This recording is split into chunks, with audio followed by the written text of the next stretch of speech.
Welcome back for another video. Today we're going to be going over NFC North grades. And we're going to start with the Bears, whose needs going into the draft were left tackle, interior offensive line, defensive line, and cornerback. Now, obviously, this is a team.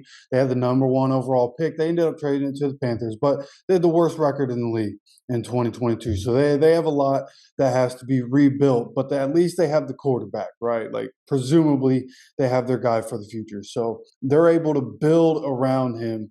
And what did they do? They kind of hit on needs pretty much all the way through this draft because they pretty much need people everywhere. They start with the tackle Darnell Wright coming out of Tennessee with the 10th overall pick, and in the second round and in the fourth round they go with interior defensive linemen, one out of Florida, one out of South Carolina, and with their second round pick at 56 overall, they got a cornerback, Tyreek Stevenson, out of Miami of Florida. So early on, you see that they're hitting on needs with their first 4 picks in the first 3 rounds. Overall, in this draft, they came into it with 10 draft picks. They come out of it with 10 players. They end up drafting in the 5th round linebacker Noah Sewell from Oregon. That is Penei Sewell's younger brother, coming into the NFL in the same division, so they'll be playing each other twice a year on opposite sides of the ball. That'll be fun to watch. But I think he's a good player, and I think he's a solid player for them. They signed a couple linebackers in free agency, so I wasn't real sure why this was something that they were attacking. But getting depth at linebacker, like I'm a former linebacker, like getting a bunch of guys at linebacker, not a bad thing. Having that competition there, guys that can rotate in and out, guys that can do different things for you on first, second, and third down. So I think that was a good pickup. They go corner again with their other 5th round pick, and then they finish the draft by going interior defensive lineman and safety. So I like what they did in this draft. The ones I didn't mention were the 2 offensive picks in the middle rounds, running back and wide receiver, getting some depth there. So, overall, I like what the Bears did in this draft. They had a lot that they had to do, a lot of holes that still needed to be filled, and they were able to draft 10 guys to fill holes on this team. And I think the guys that they got in the first 4 rounds, their first 5 picks, probably going to see a lot of in their rookie years. Again, they went heavy on defense. 7 out of 10 picks were on defense.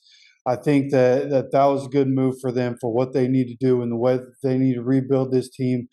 Given what they did in free agency, I think building it this way is the right move. For me, they get a B+ grade for their 2023 draft. Now, looking at the Lions, what did they need coming in? They need tight end, interior defensive lineman, linebacker, and defensive end. They are still rebuilding that defensive side of the football. Last year, they were able to land defensive end Aiden Hutchinson. Looks like he's going to be a stud for a long time for them.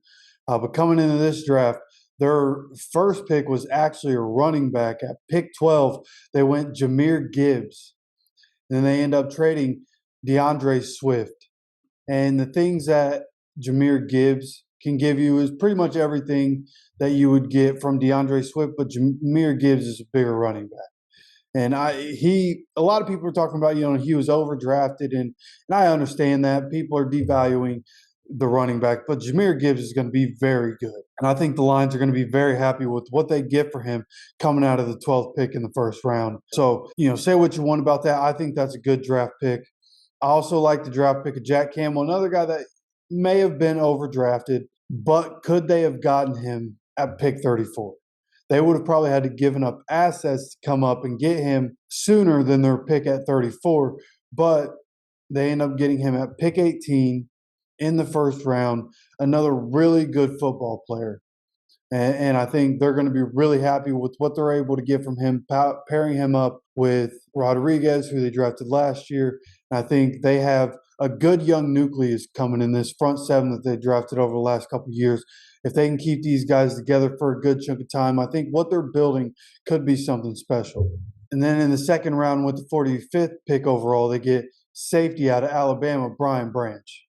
Another really solid piece. I think they nailed these first 2 rounds. When you talk about what they needed coming in this draft and what they were able to get in the high-level guys. I mean, you're talking about 4 picks in the first 2 rounds. That's incredible. And I think what they've done with it is really valuable. And obviously, they have another pick in the second round. The 34th pick overall was a tight end.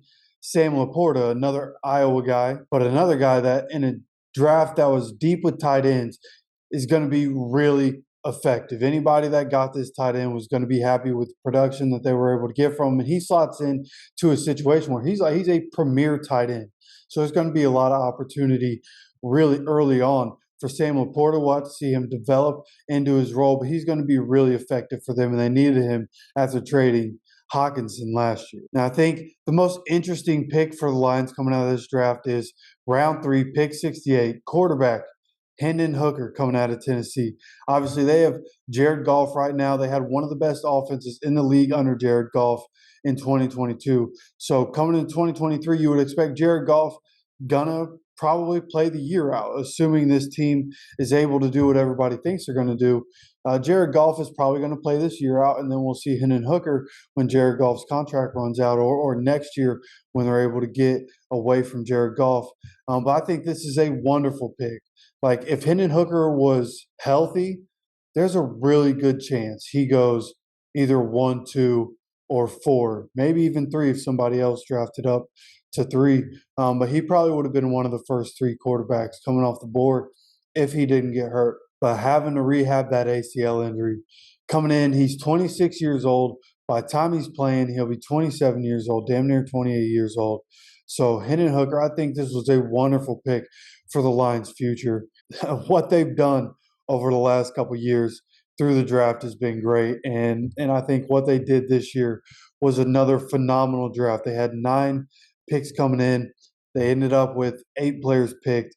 For me, the Lions get an A- grade for the 2023 NFL draft. Now, sliding over to the Packers, who have been dominating this division for years with Brett Favre, with Aaron Rodgers. It hasn't mattered. They've dominated this division. Now, Jordan Love is a leader for the Packers. The needs that they had coming in were wide receiver, tight end, defensive line, DB.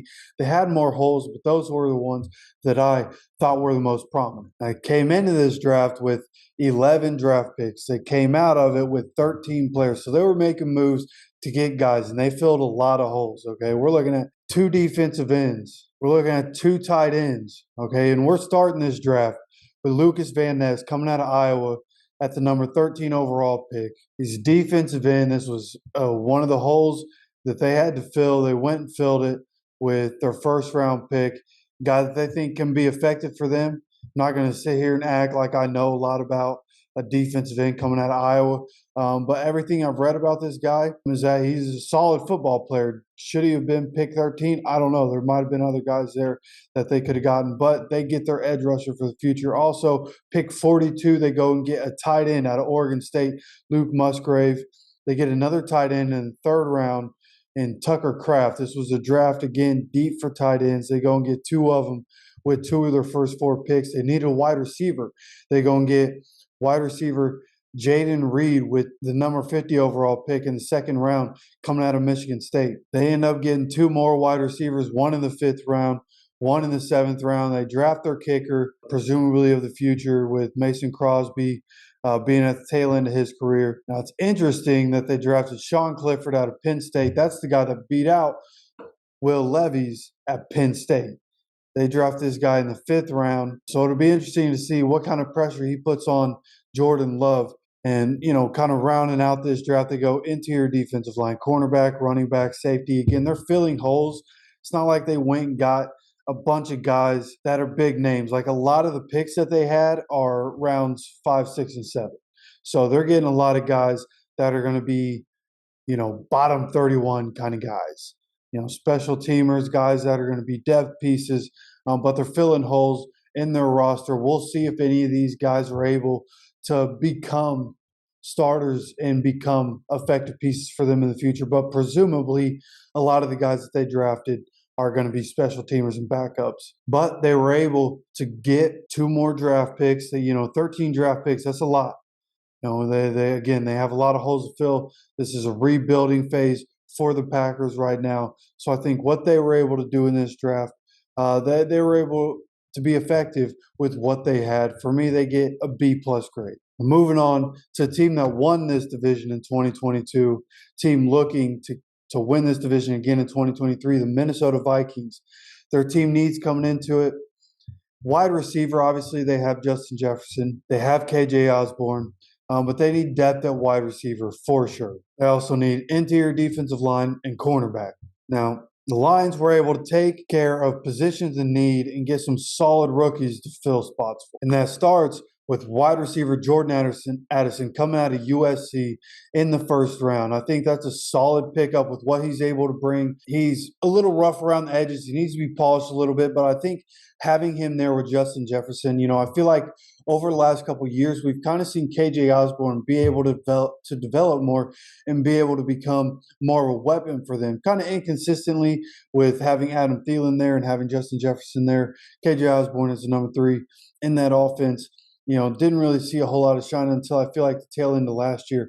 But I think Jordan Addison coming in will be able to develop into the same thing and eventually probably be the number 2. I think KJ Osborne is very good, could be the number 2 for 2023. But I think Jordan Addison is a very good football player, really good pickup at number 23 overall. Then you look at their second pick in the third round, 102 overall. They get another player out of USC, Mekhi Blackman, cornerback. I think that's another really good pickup. They needed to add a piece there. They were able to do that. They added another cornerback in the fourth round to continue to add some depth into that cornerback position. They were able to get interior defensive linemen in the fifth round.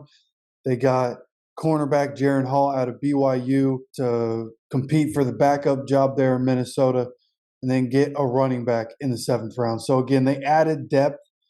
And I think what they were able to do, you come into this draft, 5 draft picks, they end up with 6 picks. I think that's good. You're able to add somebody, still less than 7 picks, so you're not even averaging 1 player per round, but still they were able to add a piece. I think that's good for what they needed to do. And the question is, does Kirk Cousins have enough around him to make the Vikings re-sign him? Will he do enough to be able to get re-signed by the Vikings to be there long term? He just came out and said that he wants to be with the Vikings long term, but he knows that he has to earn the right to do so. And I think that's important. And I think he will, man. Like I don't think that defense for the Vikings is going to be incredible. But the early look at the Vikings right now, I think he has what he needs around him to be very good. And I think this Vikings team is going to be dangerous again. So I expect Kirk Cousins to probably get re-signed. But we'll talk more about that and talk more about all of these teams in the NFC North when we go to do our division debates here in a couple months. Don't forget to keep coming back every day for more off-season content. Don't forget to subscribe. We'll see you for the next video.